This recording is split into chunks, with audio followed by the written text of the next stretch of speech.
I have a stellar group of panelists, very happy to have a predominantly female group on stage. Doesn't happen very often. I hope me and Valery will be able to keep pace.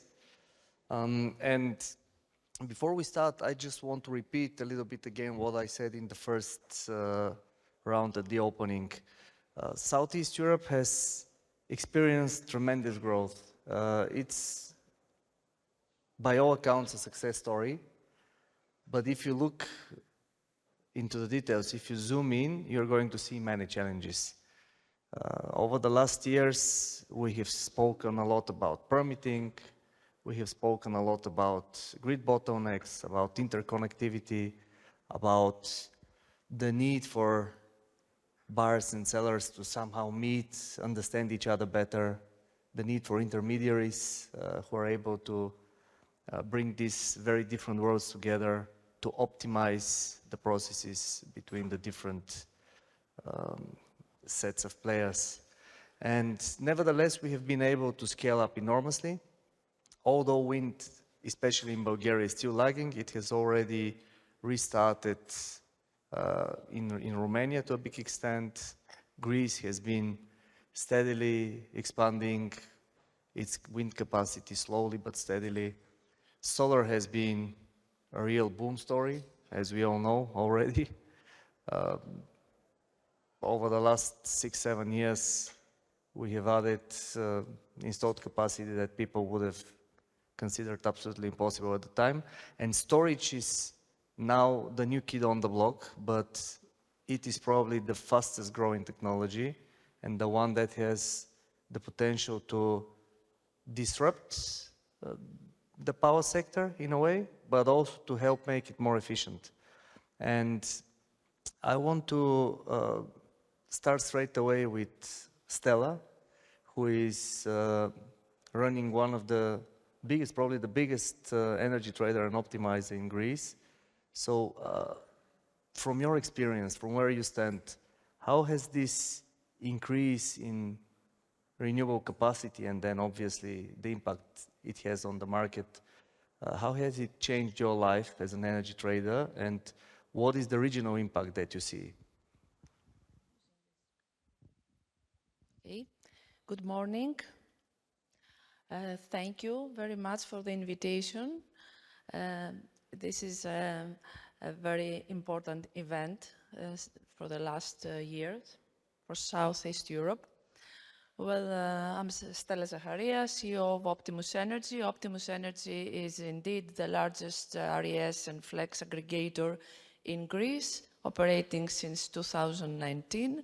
Our portfolio consists of 4 gigawatt of renewable energy and 300 megawatt of demand response.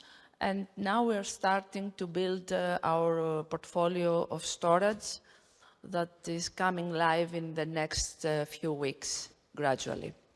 What happened in Greece? In Greece, we had a fast and important penetration of renewable energy, being a champion, let's say, in Europe, and we have already succeeded to reach the target of 2030 in solar.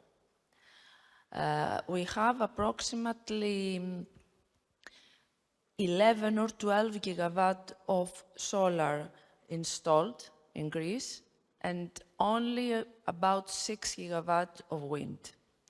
When our national targets were for 2030 for 15 gigawatt of solar and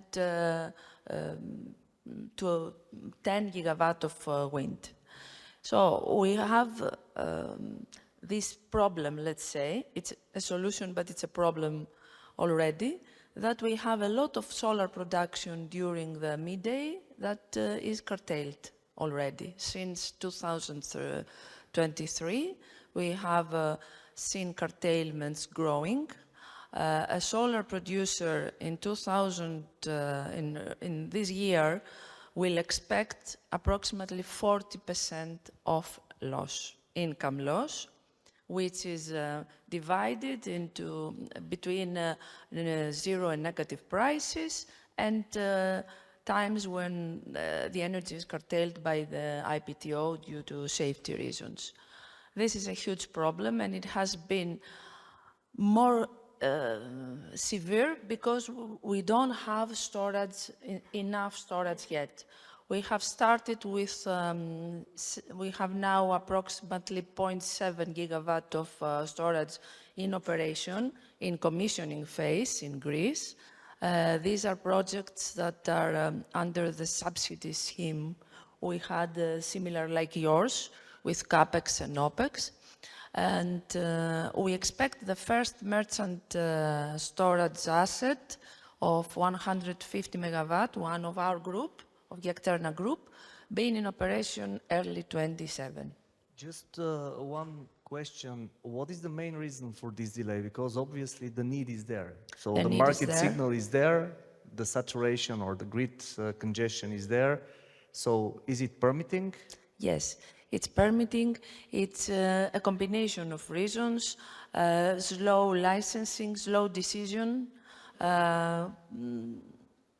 Unfortunately, we're there. And this is very important for Bulgaria, which has been more fast.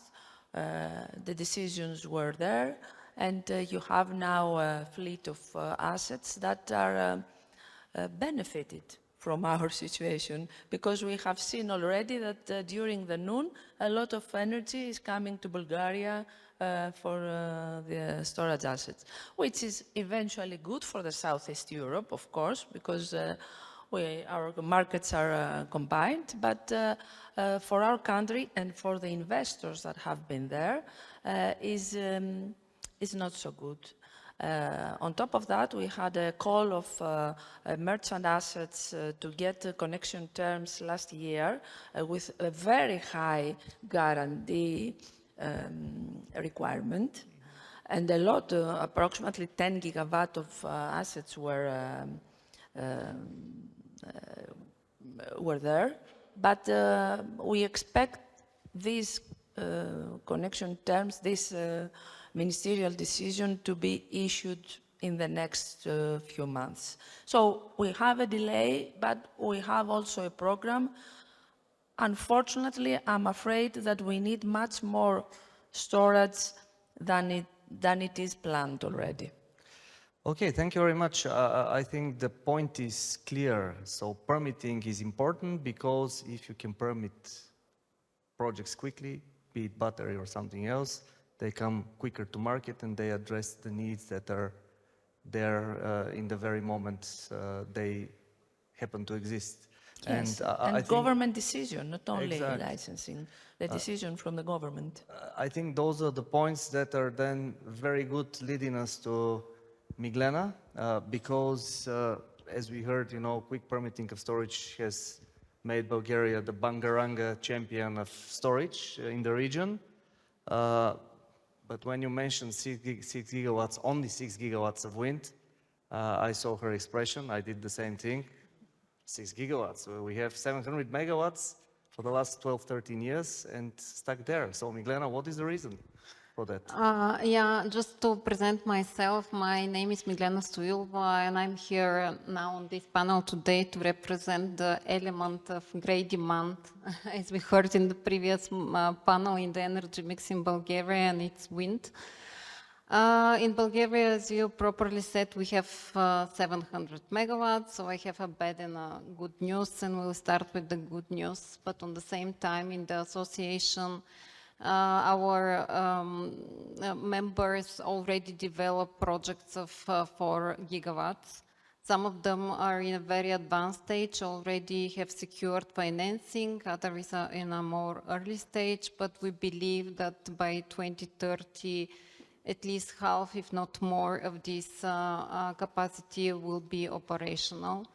So this is the good news. We are obviously lagging behind, but the lead time for wind is naturally much longer than solar and batteries. And on the other hand, We lack the institutional support, we lack the implementation of the European regulations that should accelerate the permitting of these projects. And what we see is that each project takes 4 or 5 years to develop and reach an RTB stage, ready to build stage. At the same time, we see in Germany, which were sharing the same like concerns 3-4 years ago. Nowadays, the permitting there is 17 to 18 months, and this is because of the institutional support, because wind development is considered of high national priority, and this is widely recognized by institutions, local communities, the society in general. And when you have the institutional support, this not only streamline the permitting and make this development process shorter, but it's also disincentivize the disinformation that Victoria mentioned earlier. So this is where we are. We believe we are going to catch up. We obviously need wind because wind is naturally complementing the other renewable energy sources like solar, other flexible generation, storage, and that's what will be much needed and will come. And the other thing is that we have to rely much more on the market signals, and also the politicians and the policymakers should hear those signals that will give them the proper guiding light for what is needed. We heard some positive messaging this morning from the minister. Let's hope that brings us into the right direction. I fully agree with the statement that disinformation is a big threat. I'm also very vocal about it for a long time now. And I think that people here in the room would probably like to hear a bit more about the capacity that is expected to enter construction, because we have this big pipeline, or not so big, but big enough compared to the existing wind capacity. How many of these projects are expected to come online, let's say, by end of next year, because of obviously longer lead times? By next year, I would say something like 200 megawatts. That would be the best that I could expect by the end of next year, because we have like 18 months for construction, more or less. So those that are ready to build stage, probably they will reach. But as I said, by 2030, probably 2 gigawatts will be even more, will be online. Okay, great. That's probably not great, but not terrible as well. Yeah. It's something. Mihaela, what is then the situation in Romania? I know you as one of the most prominent energy lawyers in the country, very involved with solar, wind, battery storage transactions, board member of the Solar Association, working closely with wind. You know it all. So comparing to what we see in Greece and Bulgaria, how does Romania fare? First of all, good morning, and thank you very much for the invitation. It's a pleasure to be here. In Romania, the deployment of renewables was quite significant during the last couple of years.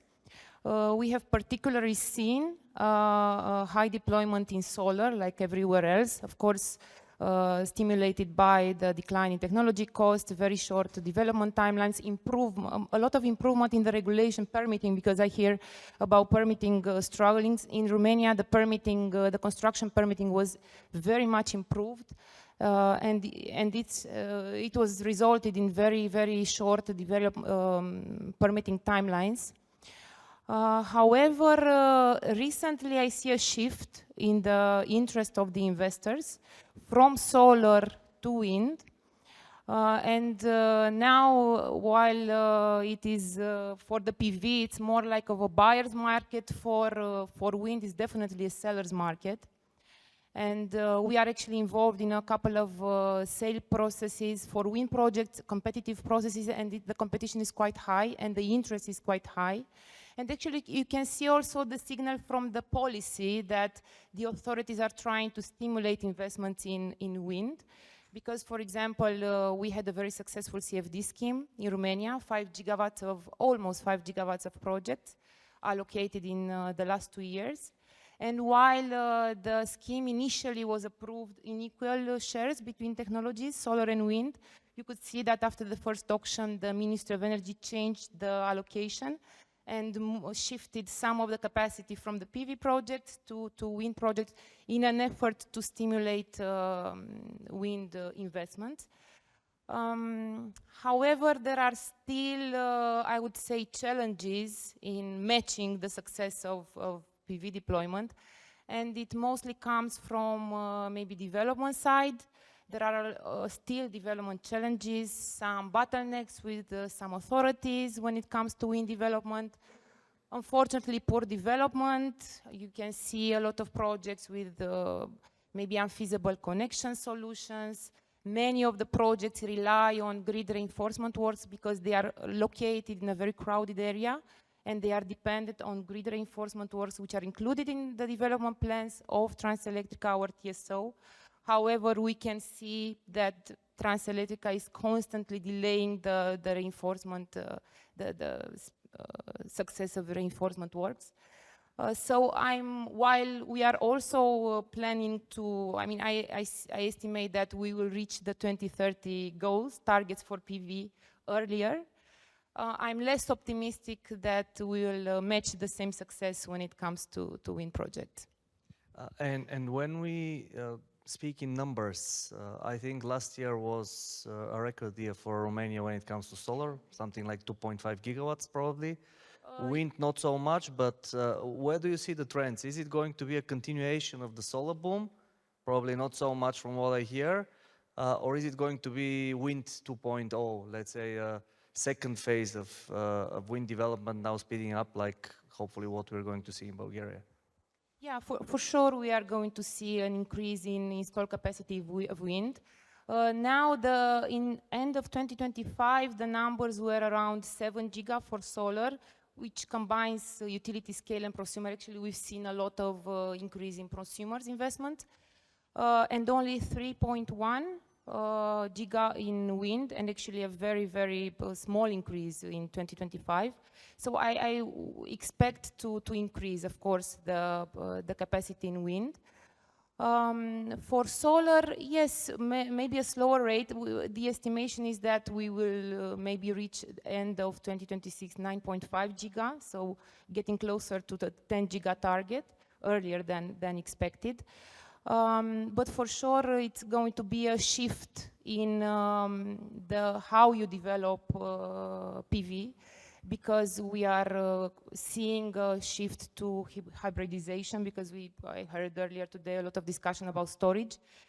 Storage is definitely no longer a slide in a PowerPoint presentation. It's not a matter of whether to invest or not in storage, is how fast you can deploy it.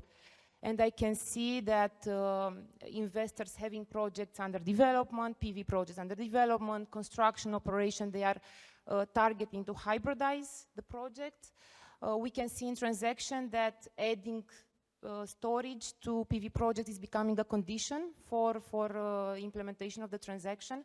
And you can also see a lot of interest from the authorities to stimulate hybridization. For example, we had a lot of subsidies for collocated grants.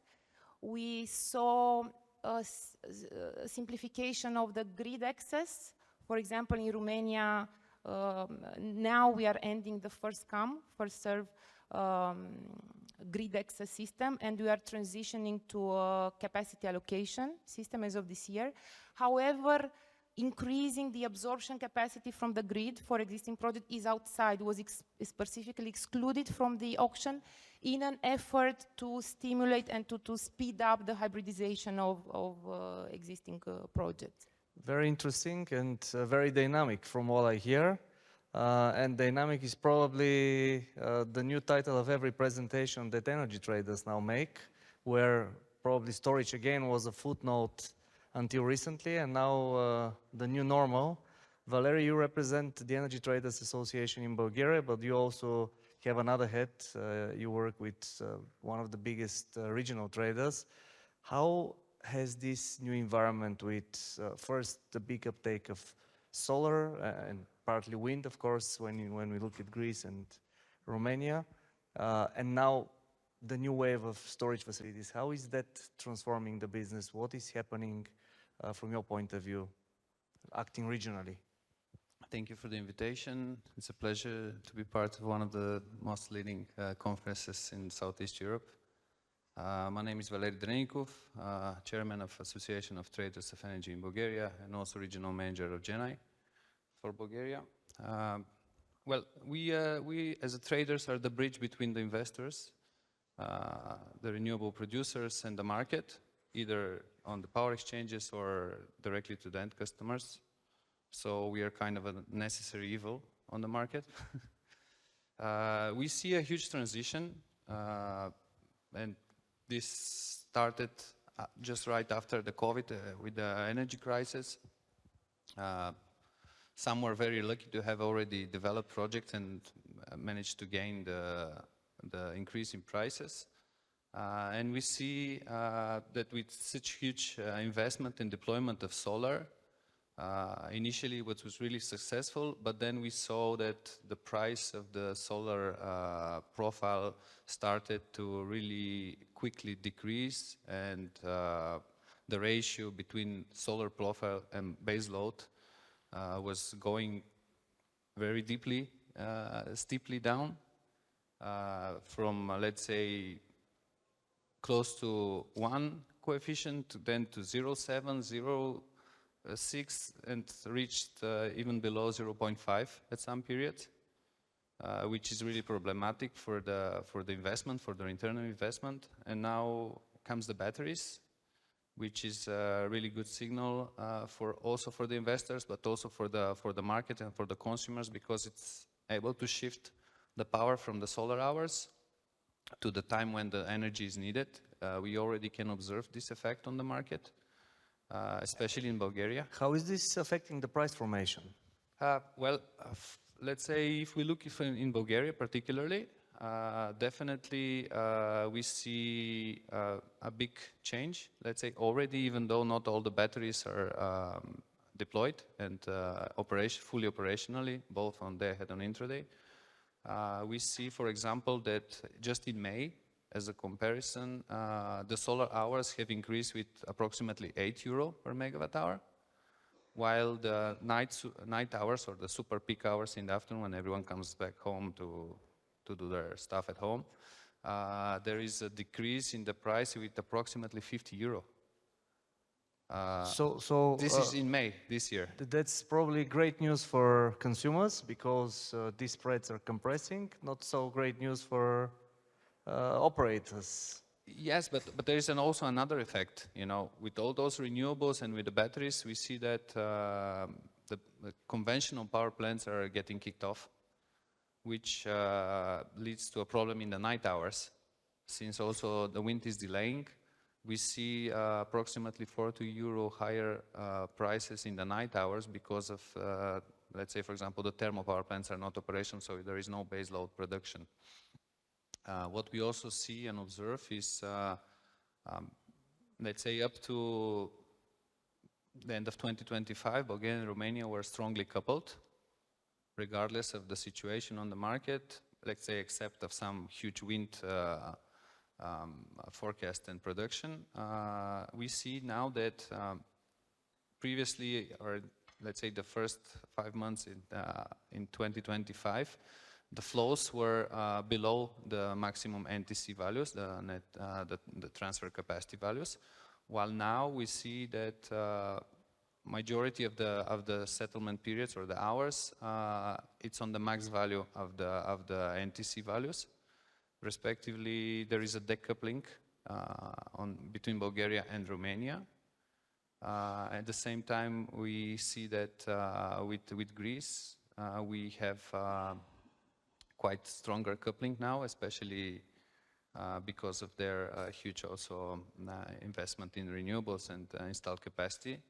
So this is one significant effect that we already observed from the batteries. So then physical infrastructure does matter, and obviously market coupling is indeed turning the three national markets into a single region to a big extent, apart from when these physical constraints are stopping that. Then Stella, back to you.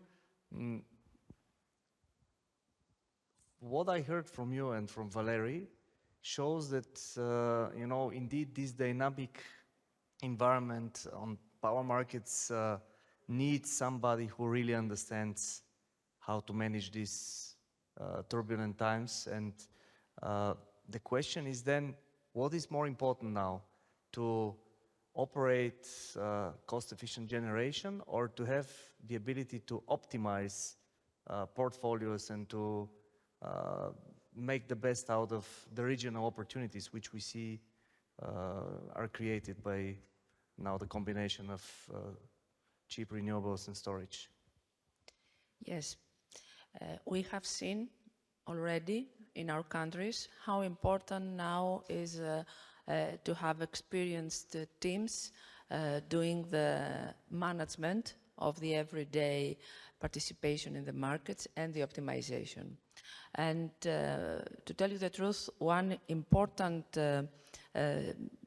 operation for us is our virtual power platform for renewable energy.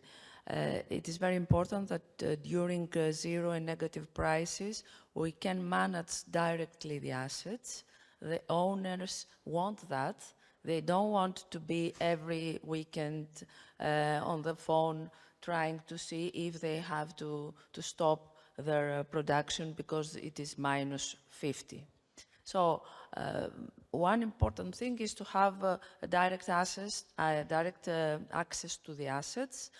We do that with our virtual power platform and decide when and how you are going to curtail the production. This is the first step. The second step is optimization. We are doing that already with our demand response portfolio, but we see how important it is for storages. Our cooperation with Inspired has given us a lot of proven experience, lessons, and we are ready to impose them in our strategy. We have left the era of fit and forget. Now, important is to have smart management, smart optimization, and to offer time and resilience and a safety net for the production and the owners and the investors in order to get the maximum value. We will be in times when solar, storage, wind can make money even if they don't operate through MFRR. As you understand, as we all know, these operations need strong infrastructure, strong cybersecurity protocols, AI and modern algorithms. You have to have position closures, algo trading, 24/7 access and decision-making tools, and strong reporting and platform for the owner to see everything and trust that he has the best possible outcome from his investment. So I think that then, Valery, back to you very quickly. Obviously, traditional traders in the past didn't have this role necessarily, but now with optimization, everything needs to be much more dynamic. First, do you agree that digitalization, algo trading, optimization is the way forward? And also, what do you expect? What's your vision going forward? Are we to see a yo-yo effect, like now probably spreads compressing, but then this enabling new investments in wind and solar? then probably again bigger spreads. So what is your expectation? And then Mihaela, straight to you. This all sounds very complex. How does it work out legally? You know, Valery? Thank you. Yeah, well, I would say that modern trader is lost without any digitalization and investment in algo trading. We see more and more share of the trading volumes are coming from the bots, from the robots. For example, we in GenAI make 1 million trades per day from algo trading, and the share, it's increasing every day, and we're investing more and more into this. So forecasting on one side, and digitalization and automatization is the second key. So definitely there is no further development without this. What we need as a trader on the other side is we need also support from the TSO and from the authorities in order for us to take the better decisions. So we need more transparency improvements. We need to see on one side in live data how much of the batteries are charging, how much are discharging, but also as a database to be available so that we can download it, put it into our system and algorithms, and to be able to analyze it and forecast in the models. We also need more transparency in terms of the installed capacity, how much batteries in megawatts are, how much in megawatt hours are respectively already operational. And very importantly, in order for us to take the right decision for the position, managing the flexible assets, the renewable assets, and the best possible optimization from the battery side, we need clear and real-time data for the balance of the market. So the balancing market needs to be way more transparent. What is the current position of the country in terms of shortage or long position surplus, and respectively which sources were activated? Because there is a significant difference between the forecasted balancing prices, and then when you get the settlement, the numbers are totally different. And this affects your strategy and your position that you take. Even though you want to support the system, you want to help it, at the end it turns out that you, instead of helping the system, you were further making it more difficult for the TSO to balance it. This is one thing. And so probably having a front screen when you're driving and not only looking in the mirror. Yeah, yeah, exactly.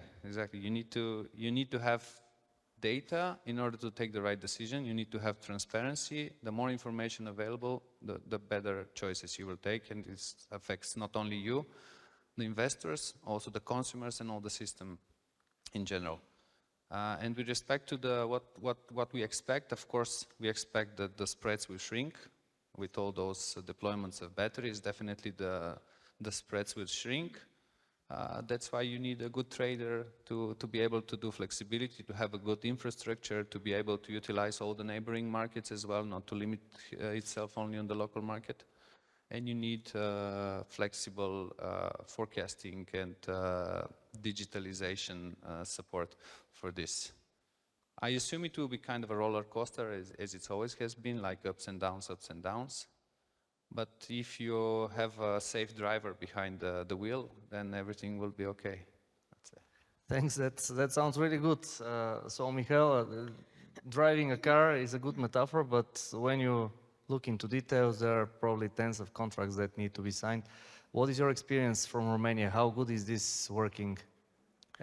So first of all, I think the most important principle is from a legal perspective, from the perspective of the legislation, is to have less interventions and predictability, because I think investors can work better with imperfect rules rather than with rules that constantly change, especially when we talk about long-term capital investments. And just to give you an example, because you talk about PPA market a bit earlier, in Romania, we had a lot of interventions here. I mean, in 2012, we had a PPA ban to deal with a problem that happened with a state-owned company managing poorly its own assets. And this ban affected intensively the entire market because we didn't have any kind of investment in new energy capacities for almost a decade. So this is what happens with bad interventions in the legislation.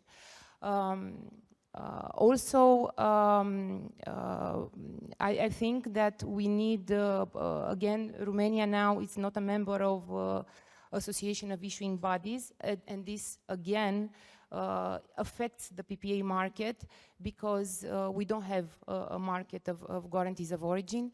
We also had cap prices like everywhere else in Europe, and this again affected the liquidity of PPA market. We don't have now experience with PPAs, and that's why maybe we see this illiquidity in the PPA market that is very much important for the deployment of renewables.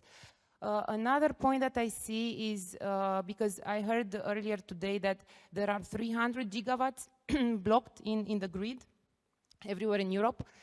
To give you an example, in Romania we have 86 giga of projects with grid connection permits, so with grid connection secured, and we expect to reach 100 giga by the end of June when we end this first come, first serve system. So this severely affects the feasibility of projects that have the necessary financing sources behind it and credible investors, because the grid connection conditions are sort of artificially worsened by this grid blockage. And recently Romania, actually this week, intervened substantially in the legislation in an effort to ease with this grid queue. Unfortunately, the interventions are not necessarily all of them positive, and we need to make sure when we intervene in the legislation that the instruments are properly designed to filter those, I heard the term in a recent conference, zombie project, because we know that we will not see in the system 100 giga projects. So yeah, I would say that we should be very careful to better design the interventions in the legislation, because otherwise we can make more worse than good. Perfect bridge to Miglena. We are at the end of the panel, but I would like to hear from you, how are interventions actually working out in Bulgaria? And you know, there is big interest for wind, as we hear. Are there any specific challenges related to PPAs for wind, or state intervention is hampering that? For state interventions we can talk long, because but the thing is that what I see nowadays, even though these administrative interventions in the legislation, in the market in general, they try to protect the consumers, the society in general, etc., but they are quite counterproductive in the nowadays market, because it's very well connected, as we hear through the panels, and they hamper the competitiveness of the national players quite often. What is, in terms of market intervention, that is preventing the wind projects now in operation that are fully merchant from contracting PPAs, even though there is an interest from the industrial consumers, are like three legislative provisions. One of them is that these projects, because they were built before 2019, they're obliged to sell on the market. They cannot contract, so you cannot have physical PPAs. On the other side, Bulgaria is the only country in Europe that still have cap on the prices, which disincentivize the financial PPAs. On the other hand, we also have still subsidizing the price for the consumers. And this all makes that the producers and the consumers are not at all even meeting to discuss, not to mention building trust, which is the new buzzword, like, because trust, as I said in my opening speech, is what will drive the next phase of the energy transition, and Andrea in the previous panel also mentioned it. So yeah, these interventions obviously are not productive. They do not make the Bulgarian producer competitive. We saw a Bulgarian producer this year contracting a Romanian wind producer just because they were not able to do so in Bulgaria, and this makes it obviously much more expensive and difficult for both parties. But yeah, if I can conclude and have a That's what I wanted to ask you as a conclusion. So what is your one wish or desire, and what do you expect is going to happen over the next 1 or 2 years? Because if I can But just please name, quickly, because that's a question to everybody, and then we need to conclude. If I need to make and to name one thing that the state could help us in a way intervening is the contract for differences. Contract for differences are a win-win for consumer and producers. I'm not going to mention more about details about it. We all know what contract for differences are, but this is like the easiest way to secure optimal price for the consumers, stability and security for the producers. So this is my wish, and the other thing that I will be looking forward to discuss next year, because we are having this next year as well, right? So is to see how the batteries will affect the market and the prices, because we see the first signs nowadays, but I want to see what will happen after we have the Greek batteries in the system already, the Romanian, so it will be an interesting discussion next year as well. Absolutely. Stella, your wish and your expectation for the next year in Greece or the region? Well, in Greece, our expectation and wish is to have as much storage live as possible and to be able to proceed also in ancillary services fast and quick and get as much as possible from their operation for 26 and 27. I wish that we have a live and helpful discussion with state and policy makers in order to make the right decisions at the right time. And I hope that we can still witness what has been very important for our area, that although there is a war, although there is a significant energy crisis, our decisions, our policies, making us have renewable and storage and have flexible energy sources that are in our countries has been the right decision. I think we have a lot when it comes to investors' side. We have all it takes. We have the right players in the market. We have a lot of projects, PV, wind, storage.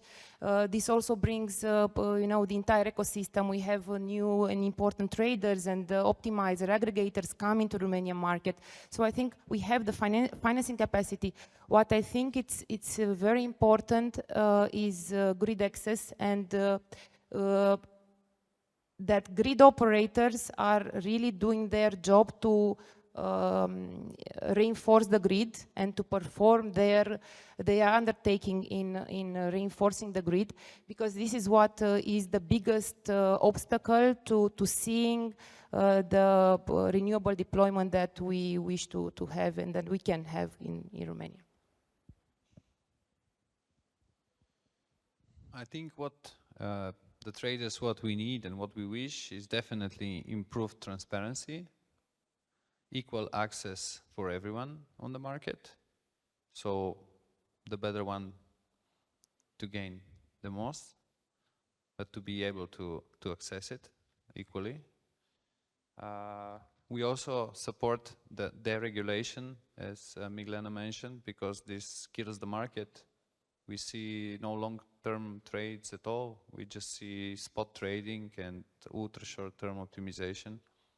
And this is not sustainable, neither for the economy, neither for the investors, also the end customers. If you have predictability in your energy costs, then you can make a way more predictable business plan, also the cost of goods will be known, let's say, in advance. Definitely, yeah. Improve transparency, access to the balancing market for everyone, and more data for us.